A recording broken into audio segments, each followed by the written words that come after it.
While you're watching this, I want to start with doing a small survey with you. For that, please put your hands into your laps and close your eyes. I will now ask a couple of questions to which I would love to have a very honest answer to yourself, and you can also put it in the comment box. No worries, no one will judge you for this answer. The first question is, who of you has thought within the past week about whether or not you are an emotionally intelligent person? Now that you have think of it, would you consider yourself emotionally intelligent? Please comment it in a chat box. And who of you has ever worked consciously on your emotional skills? Thank you for doing this. You can now open your eyes again, and thank you for doing this. You can now open your eyes again, and thank you also for being so very honest with me and with yourself. Now I also want to be honest with you. Emotional intelligence is not necessarily my main strength. When I make decisions, I base them solely on my rational. If friends from school hear me to do this talk today and giving this information to you and recording on this, they will be very surprised, because back then I didn't even consider emotions as something crucial. They weren't logical. I couldn't explain them very well. So why would I care? I never even actively thought about the topic until 5 years ago, when I dropped out of a job because of a burnout. It was then that my very emotional side was revealed. And while I rarely cried before, especially not in front of people, I just couldn't stop my tears from the streaming down my face at the most inconvenient of times anymore. Several times of day I went to the restroom just to hide my suffering. And that made me very clear to me that I need to work on this issue. But now, what is it? This mysterious emotional intelligence? When most people think of it, they stop at the term emotional. What do you connect to it?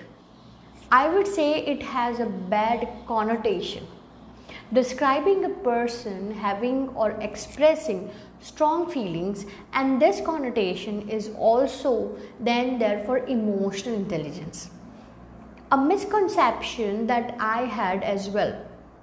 However, it's crucial to differentiate between emotional and the value that emotional intelligence can have, because emotional intelligence is something fundamentally different. It's the ability to identify and manage your emotions and those for others. And it's said to include 3 skills.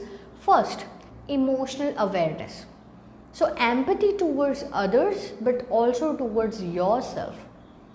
Second, the ability to harness emotions and apply them to the task, such as problem solving. And third, the ability to manage emotions, which includes regulating your emotions, but also calming down or cheering up other people. As you can clearly see by this contrast, very emotional people do not necessarily automatically have a high emotional intelligence, because they may only display their emotions freely without thinking about or knowing why they have them, and maybe not even considering the appropriateness of showing them in their respective situations. Now, lacking emotional intelligence as a kid or a teenager meant for me that I would channel things like loneliness or fear sometimes into aggression. My family background, well, let's say it's improvable.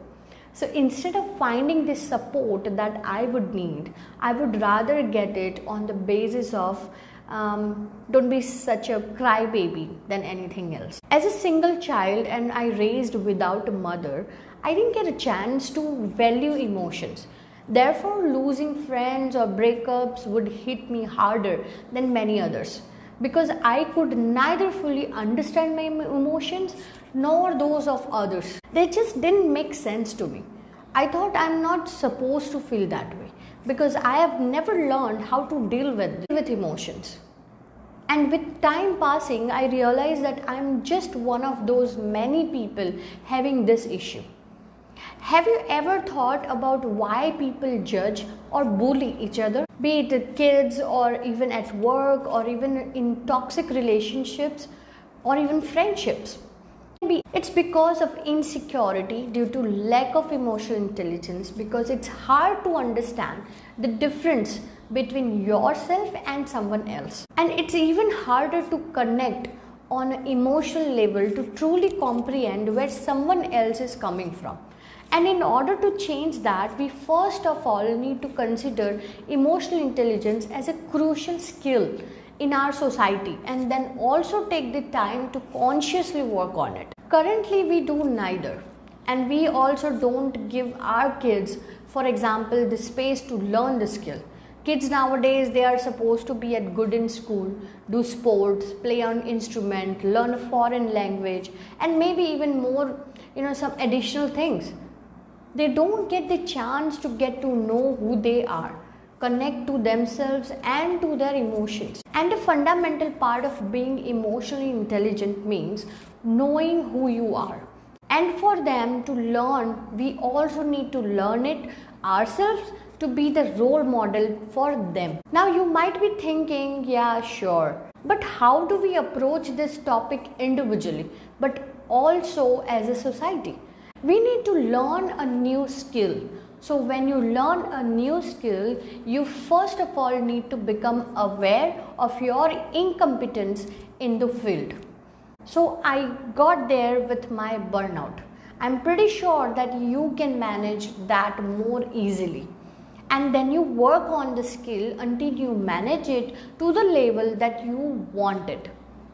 And after a while, you will even be able to apply it without actively thinking about it. Let's take an example of a driving license. After a while, you stop thinking, I need to put in the next gear, right?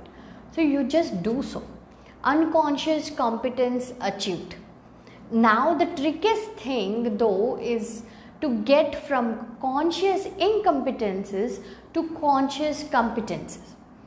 And we do that by learning the basics of how a car works and by participating it and even practicing regularly. So in the beginning, it may be difficult to steer the wheel at the same time as putting in the next gear. But after a while, it gets easier. And with emotional intelligence, it's basically the same thing. So I try to compile my experiences and come up with the 6 steps guide that hopefully helps people to get more emotionally intelligent. So let's start. The first thing that we need to do is we need to acknowledge our emotions. But not only as such, but as something valuable, because that's what they are. According to research, people whose brain parts are responsible for emotions that have been damaged found themselves even having a harder time taking rational decisions. That's how valuable they are. And the very first small but simple thing that you can do is you can ask people with genuine interest how they are feeling. And when you are asking them, answer with authenticity. When you feel good, but also when you feel bad. So no, I'm fine, but also complaining. Instead of complaining about your colleagues, say I don't feel appreciated at work or whatever it comes down to. Make it an I message.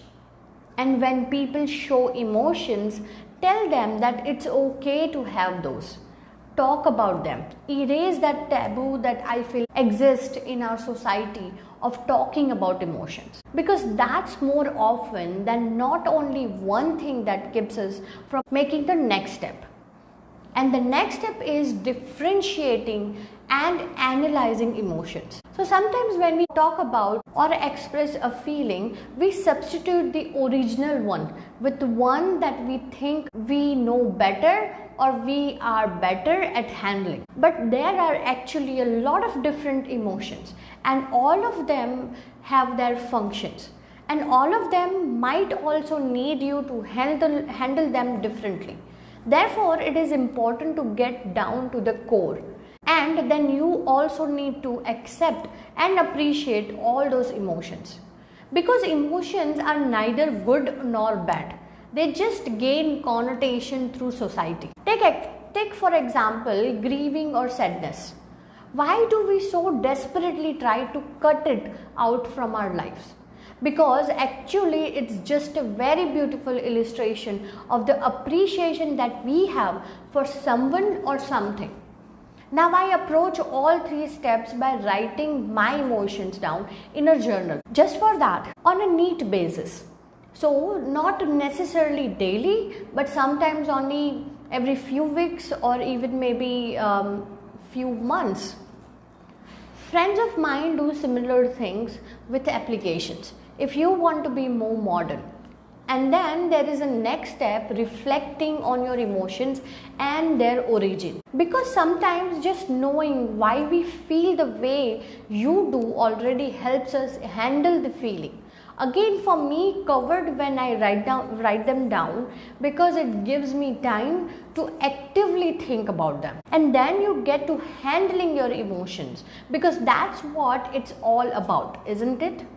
And as said, reflecting might already suffice, but it might not, as you may still need to find your way on your how to handle your emotions, because there is more than a one way to skin a cat. And I can give you a few examples of what I did and what helped me, if not handle the emotion, but at least find out how to handle it, was writing it down, because it put a distance between me and my emotions. There has even been a study conducted on the positive effects on writing expression of emotions, and they published it in their book, Opening Up by Writing It Down, if you want to check it out. Because that's actually another thing that I do. I read on a topic. Currently I am reading a language of emotions. Literally any book by Brené Brown is good to go. But there are so many more, and I talk to friends, I ask them, how do you approach this situation? How do you approach that topic or even this emotion? And then it's more or less a trial and error principles occur. Sometimes it may be sports, sometimes it may be the meditation. It's just important that you find your individual way, and then handling the emotions of others. And I would say, as soon as you master your emotions, but also in the process of getting better at it, you will find it easier and easier to also handle the emotions of others, because you have a different understanding now. And understanding and awareness are the keys. It gets even easier because you can simply ask the other person how you can support them, because they might know, or you can also ask them how they can support themselves, because that way you not only help them in the acute situation, but you actually help them to develop their emotional intelligence. And then when we have a few people being emotionally intelligent, we also need to think about how can we teach our next generation.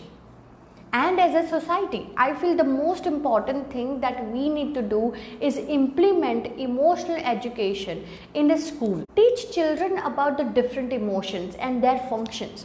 Give them a space to openly talk about them so that they can acknowledge their emotions. Help them to accept and appreciate them. To be honest, it's not that difficult. Most of the things that I mentioned can be easily put into practice in schools. I mean, how many books have you read in school?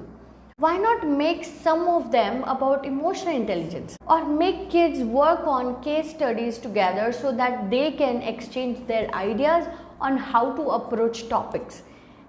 And if we are lucky, they get out of schools having learned this fundamental and crucial skill of emotional intelligence. Imagine the world that we would be living in if every one of us was emotionally intelligent. What do you think would change? Being emotionally intelligent means knowing and understanding yourself. Thus, it helps to make better decisions and also understanding other emotions. It would spare us from emotional suffering because we know where it comes from and we know how to handle it, and maybe not even impose it upon others. It would help us to deal with interpersonal relationships because we also connect on a different level, and interpersonal relationships are everywhere. Just think about it. What would it mean to have an emotionally intelligent boss? Or what would it mean to have an emotionally intelligent parent? If we were all emotionally intelligent, how would we approach differences? Or how would we approach topics like mental health? Or how would we approach conflicts? Just imagine the world that we would be living in. A world full of mutual understanding, acceptance, tolerance, and connections. A truly inclusive world. How awesome would that be?